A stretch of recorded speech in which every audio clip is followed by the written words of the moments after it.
అమ్మ 9 నెలలు మోస్తే నాన్న 25 ఏళ్ళు. రెండూ సమానమే అయినా నాన్న ఎందుకో వెనకబడ్డాడు.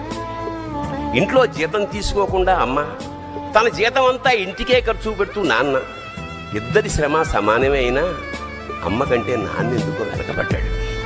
ఏది కావాలి అంటే అది వడ్డీ పెడుతూ అమ్మ, ఏది కావాలంటే అది కొని పెడుతూ నాన్న, ఇద్దరి ప్రేమ సమానమే అయినా నాన్న ఎందుకో బాగా వెనకబడ్డాడు.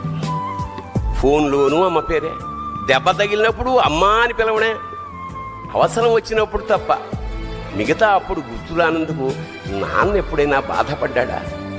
అమ్మకి అన్నో కొన్నో బంగారు నగలు, నాన్నకి బంగారం అంచున్న పట్టు పంచొకటి. నాన్న ఇలా వెనకబడిపోవడానికి కారణం ఆయన మా అందరికీ వెన్నెముక కావడమే.